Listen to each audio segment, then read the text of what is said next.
అభి వాళ్ళు farm house నుండి ఇంటికి వస్తారు. ఇంటికి రాగానే అక్కడ ఉన్న ఝాన్సీ అయితే రోషినిని చూసి ఇక అయిపోయింది కదా, ఆవిడ గారిని ఇంటి దగ్గర దించేసి రా అభి అని చెప్పి ఝాన్సీ అంటుంది. అది వినగానే బాబీ అయితే ఎందుకు అమ్మని ఇంటి దగ్గర దించేయడం, మా అమ్మ మనతో పాటు మన ఇంట్లోనే ఉంటుంది కదా అబ్బాయి అని చెప్పి అంటాడు. అది విని రోషిని, అభి, ఝాన్సీ కన్న తల్లి ఒక్కసారిగా షాక్ అయిపోతారు. వాళ్ళ షాక్ అయ్యి అలా చూస్తూ ఉంటారు. ఇంతలో అక్కడ ఉన్న బాబీ అయితే రోషిని దగ్గరికి వెళ్ళి అమ్మ నువ్వు మాతో పాటే ఉంటావు కదా అని చెప్పి అడుగుతూ ఉంటాడు.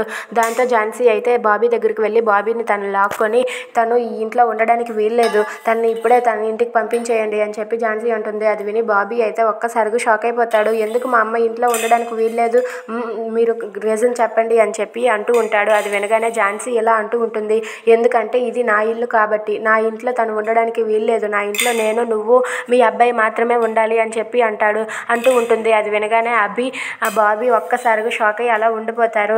దాంతో బాబీ ఇలా అంటూ ఉంటాడు, సరే అయితే ఈ ఇంట్లో మా అమ్మ ఉండకపోతే నేను కూడా ఉండను, నేను కూడా మా అమ్మతో పాటు కలిసి మా అమ్మ ఇంటికే వెళ్ళిపోతాను, మా అమ్మ నేను మా ఇంటి దగ్గర ఉంటాం, మీరిద్దరూ ఇక్కడ ఉండండి అని చెప్పి బాబీ అంటాడు. అది వినగానే అభి ఒక్కసారిగా షాక్ అయిపోతాడు.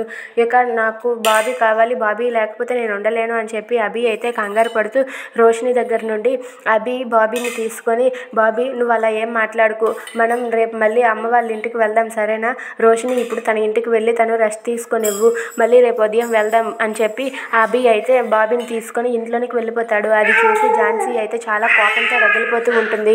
వీడు ఎంత లేడు కానీ వీడికి ఎంత పౌరుషం ఉంది, అంత స్వరాబుద్ధిలో వచ్చాయని చెప్పి అనుకుంటూ ఉంటుంది. If you like this video please subscribe.